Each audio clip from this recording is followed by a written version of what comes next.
Abri meu casamento e perdi tudo. A história que me fez fechar de volta. Essa é minha confissão. No início até que tentei guardar só para mim, mas isso chegou a se tornar um fardo mais pesado do que o constrangimento de contar para estranhos na internet. Então devo confessar.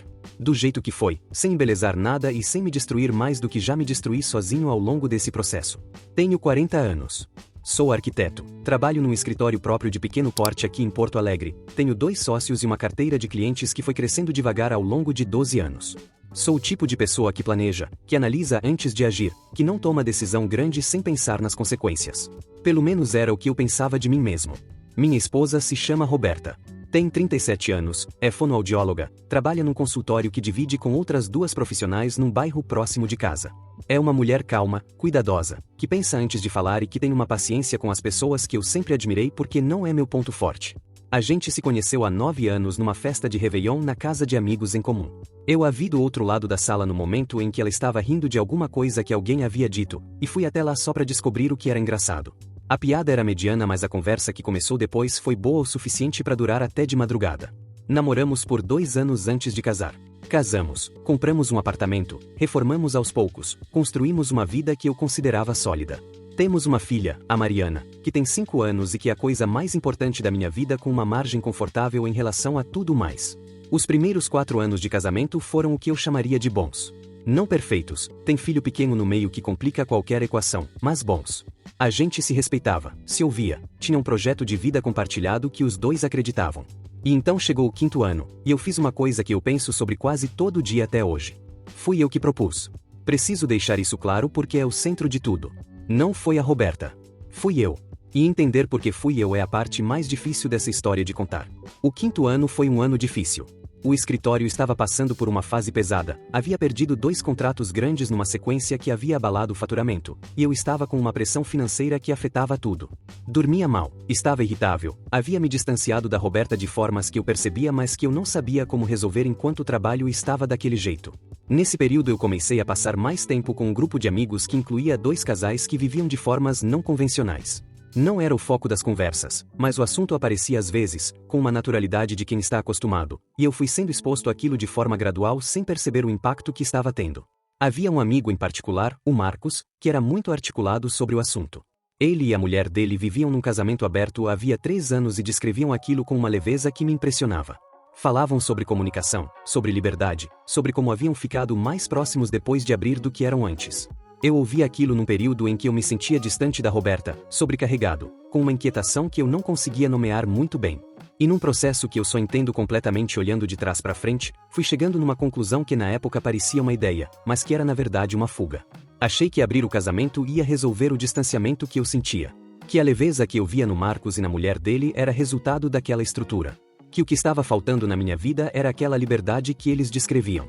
Não era. O que estava faltando era que eu estava sobrecarregado e não havia encontrado uma forma de lidar com isso. Mas eu não enxerguei isso na época. Propus para Roberta numa noite de sábado. Tentei ser cuidadoso, tentei explicar meu raciocínio, tentei mostrar que havia pensado sobre isso. A reação dela foi de uma calma que eu hoje entendo como choque processado de forma silenciosa. Ela ouviu tudo, fez algumas perguntas, e disse que precisava de tempo para pensar. Levou 2 semanas. 2 semanas em que a gente conviveu com aquele assunto no ar sem conseguir falar sobre outra coisa de verdade. Quando ela voltou com uma resposta, disse que não queria. Que não era o que ela precisava, que não era a sua natureza, que o que ela queria era que a gente resolvesse o distanciamento que havia entre nós de outra forma. Eu deveria ter ouvido isso. Era a resposta certa. Era o que precisava ser dito e o que eu precisava ouvir. Mas eu havia me convencido tanto daquela ideia que eu não ouvi direito. O que eu ouvi foi uma resistência que ela ia superar quando entendesse melhor. E passei as semanas seguintes tentando explicar de outras formas, compartilhando leituras, falando sobre os casais que eu conhecia. Não fui agressivo. Não pressionei de forma explícita. Mas fui persistente de uma forma que hoje reconheço como pressão mesmo sem ter sido intencional. Depois de um mês ela disse que topava tentar. Eu fiquei feliz. Na época eu interpretei aquilo como ela chegando na mesma conclusão que eu. Hoje eu sei que ela havia cedido porque estava com medo de que a minha insistência significasse que eu queria ir embora de qualquer forma, e que dizer sim era uma tentativa de não perder o casamento. A gente havia trocado de lugar sem perceber. Eu havia proposto por fuga. Ela havia aceitado por medo. Era a combinação mais instável possível. Estabelecemos algumas condições.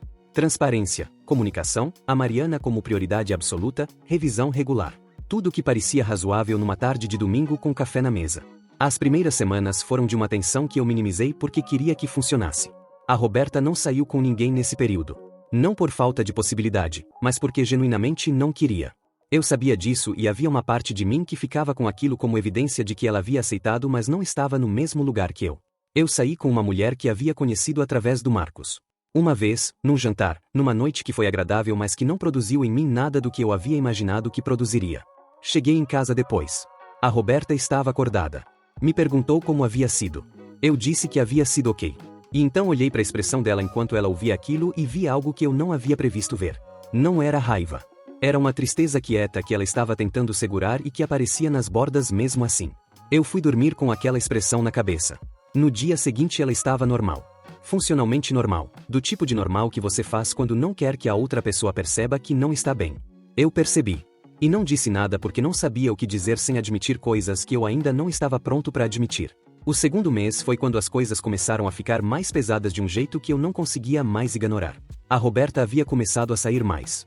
Não com outras pessoas no sentido do acordo, mas com amigas, com a família, com compromissos que preenchiam os fins de semana de formas que antes eram mais divididas entre os dois. Eu entendi aquilo como ela encontrando o próprio espaço, o que parecia saudável. Mas havia uma outra leitura que eu evitava fazer, que era que ela estava se distanciando de forma protetora. A Mariana perguntou uma vez por que a mamãe estava saindo tanto. Eu disse que a mamãe estava muito ocupada com as amigas. Ela aceitou porque tinha 5 anos e 5 anos aceita resposta simples. Eu não tinha 5 anos. Numa sexta-feira à noite, no momento em que a Mariana já estava dormindo e a gente estava na sala, a Roberta disse que queria conversar. Eu me preparei para ouvir que estava com dificuldade, que precisava de ajuste, que havia coisas no acordo que estavam sendo difíceis. Estava preparado para isso e havia pensado em como responder de forma construtiva. Não era isso. Ela disse que havia conhecido uma pessoa. Um homem. Que havia surgido numa situação de trabalho, que tinham conversado várias vezes, que havia desenvolvido uma conexão que ela não havia buscado mas que estava lá. Disse que estava me contando porque era o acordo. Que não havia acontecido nada além de conversas. Mas que havia um interesse que ela estava sendo honesta sobre. Eu ouvi aquilo e senti uma coisa que não estava preparado para sentir. Ciúme. Não um ciúme abstrato sobre a ideia de ela com outra pessoa, que era o que eu havia imaginado que sentiria se sentisse alguma coisa. Era um ciúme específico e concreto sobre aquela pessoa específica, sobre aquelas conversas que eu não havia feito parte, sobre uma conexão que havia surgido na vida dela sem que eu soubesse. Eu havia proposto aquilo. Eu havia insistido. Eu havia celebrado quando ela aceitou. E agora estava sentindo ciúme. Não disse isso naquela noite.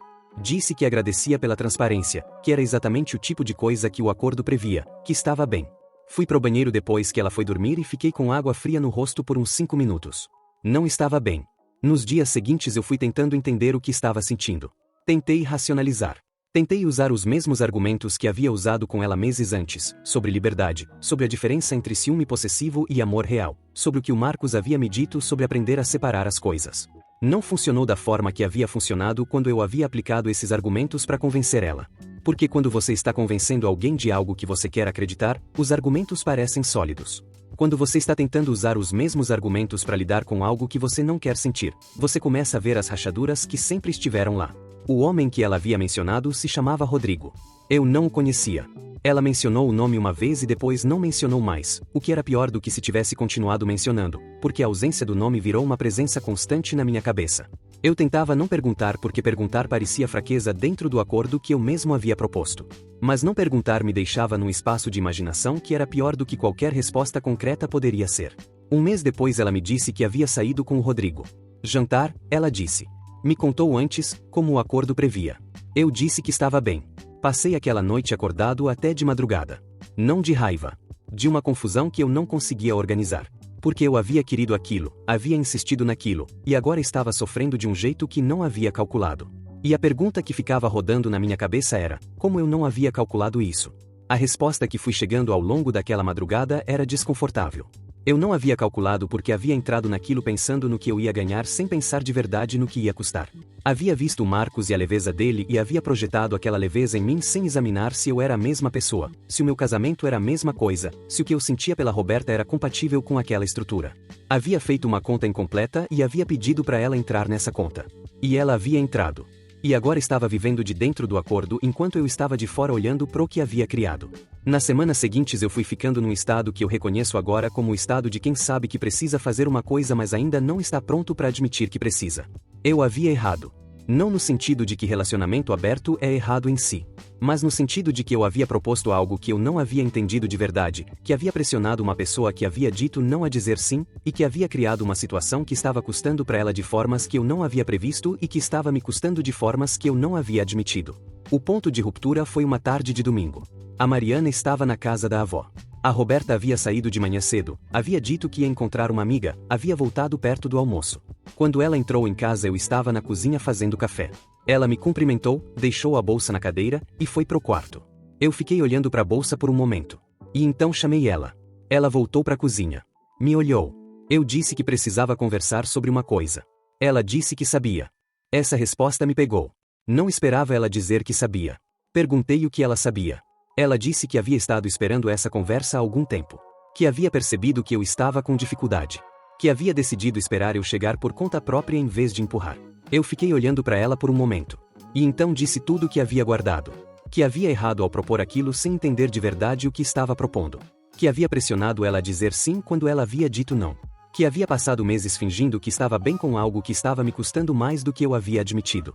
Que havia criado uma situação que ela estava vivendo com mais graça do que eu havia conseguido e que isso me dizia algo sobre quem estava no lugar certo e quem não estava.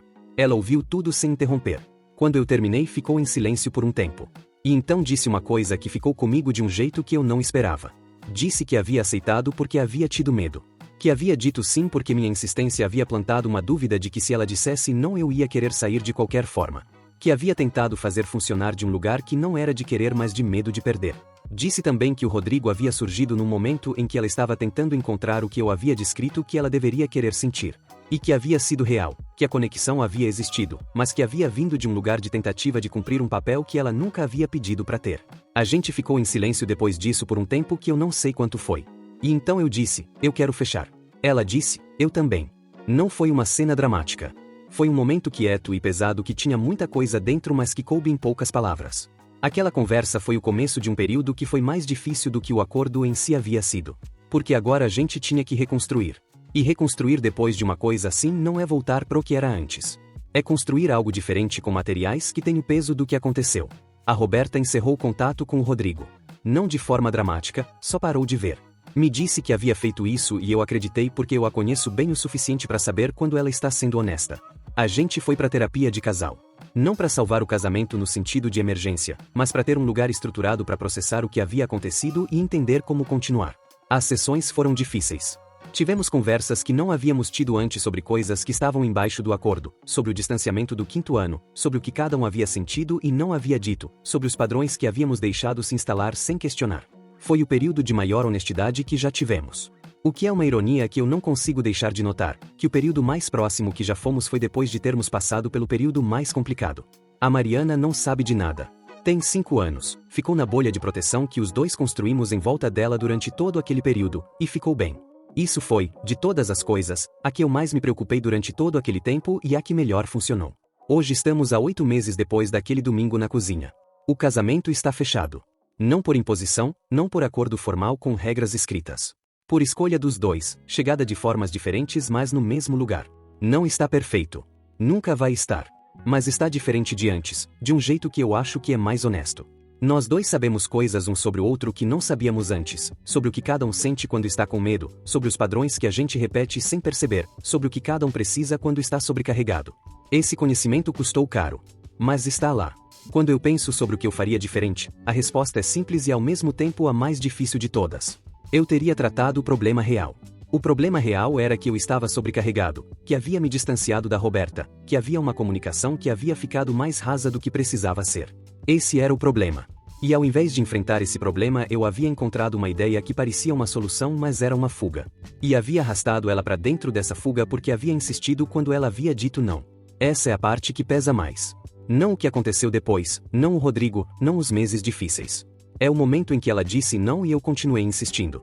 Ela havia dado a resposta certa e eu não havia ouvido. O Marcos, o amigo que havia me apresentado aquela forma de viver com tanta leveza, passou por uma separação meses depois de tudo isso. Não sei os detalhes, não perguntei. Mas soube e fiquei pensando sobre o quanto a leveza que eu havia visto nele havia sido real e o quanto havia sido a versão que ele escolhia mostrar. Não sei a resposta. Não é minha história para julgar. A minha história é essa que contei aqui. Com todos os erros, com todas as partes que eu preferia que tivessem sido diferentes, com o desfecho que não é perfeito mas é real. A Mariana está dormindo no quarto enquanto eu escrevo isso. A Roberta está na sala ao lado lendo. O apartamento está quieto do jeito que os apartamentos ficam tarde da noite quando as coisas pequenas do dia terminaram. Amanhã tem café da manhã junto antes de eu ir pro escritório. É uma coisa pequena que a gente retomou depois de um período em que havia parado sem que nenhum dos dois tivesse percebido quando havia parado. Às vezes as coisas pequenas dizem mais do que as grandes. Por enquanto é o suficiente.